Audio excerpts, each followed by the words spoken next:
बोलिए श्री सतगुरुदेव महाराज की जय। प्यारी साध संगत जी, ये है हमारे परम पूज्य संत प्रशांत जी जो कि गंगोत्री से आए हैं। शब्दाराय निहाल करेंगे।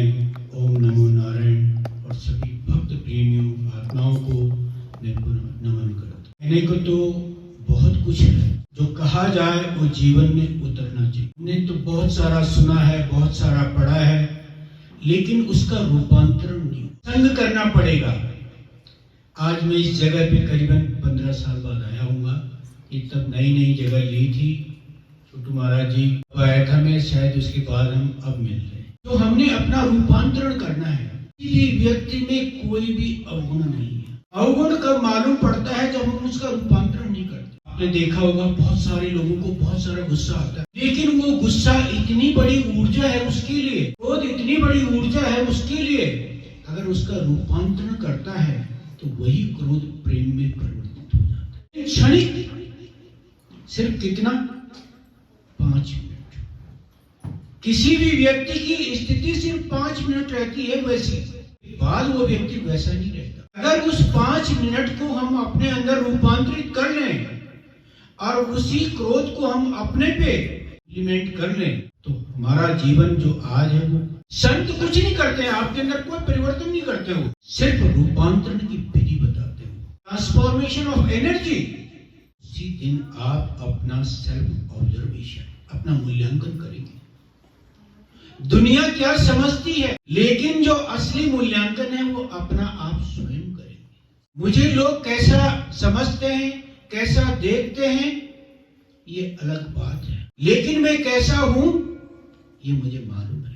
जिस दिन मुझे ये मालूम पड़ जाए मैं कैसा हूं, उसी दिन आप में परिवर्तन आने लगता है। गुरु के दरवाजे पे केवल समझ पैदा होती है, उस समझ के हिसाब से आपके कार्यकलाप होते हैं, वही क्रियान्वित होते हैं। अभी कह रहे थे बाबा नानक जी को 20 रुपए दिए, उन्होंने 20 रुपए को कैसे उसको बांट दिया। जिस व्यक्ति के हृदय में करुणा होगी, प्रेम होगी, जिसके अंदर करुणा और प्रेम नहीं होगी, उसका क्या खून चूसेगा। तो इस यहाँ सबसे बड़ा पाप क्या है? हमने किसी की भी आत्मा को ताड़ित नहीं करना है। अगर हम उस आत्मा को दिशा निर्देश कर सकते हैं तो करो, अगर दिशा निर्देश नहीं कर सकते हैं तो हम हाथ जोड़ के परमात्मा से निवेदन कर सकते हैं कि इस व्यक्ति का भी कल्याण हो। और जब आपके अंदर ये भावना पैदा होती है इस व्यक्ति का भी कल्याण हो, भले आपने उसके संसाधनों से कोई कल्याण नहीं किया, लेकिन वो संसाधन आपके लिए भी जुड़ गए। अब ये जो परिवर्तन है, पहला जो परिवर्तन आएगा मानसिक तौर पे, शारीरिक तौर पे आएगा। हम समाज में रहते हैं, जिस समाज में हम रहते हैं उस समाज के प्रति हमारे हृदय में करुणा होनी चाहिए। मैं एक बार पंजाब में पैदल घूम रहा था, वहां घर में एक ही बूढ़ा आदमी था। तो उस समय मुझे पंजाबी भी नहीं आती थी, तो जब मैं वहां गया वो बोलते, बाबा जी आओ आओ इतना फुल्का बनाएंगे और अप्पा छकेंगे। मैंने पूछा भी यहाँ पे आप ही हैं क्या? बोले मैं हूं और आप हैं। अब 2 हो गए, हम 2 क्या नहीं कर सकते हैं। तो वो इतना सरल व्यक्ति था कि सारा सामान मेरे को दे दिया। आप जानते हो क्या? हाँ, मैंने कहा मैं बना लेता हूँ। तो सारा आटा निकाल के दे दिया, सारा ये दे दिया। मैं बाजार से जो है ना सब्जी लेके आता हूँ। की बात में इतना सरल व्यक्ति, गांव में आज भी चले जाओ वो इतने सरल है, इतने सरल है, एकदम विश्वास कर जाते हैं। और जब 1 महीने बाद मैंने कहा मैं तो जा रहा हूँ, बोले पापा कितने जाना? जी इतने रहना की चाहिए तो। मैंने कहा नहीं मैं तो भ्रमण कर रहा हूँ। बोला क्या भ्रमण करना?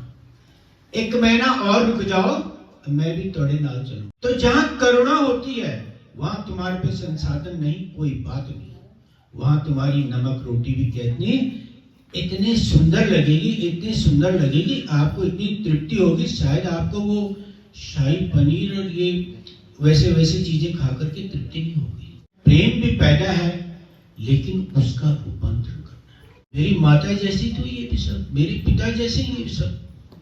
तो हमारा जब प्रेम निकलेगा तो सबके लिए एक जैसा निकले। कह रहे क्या भी समदर्शी। समदर्शी होना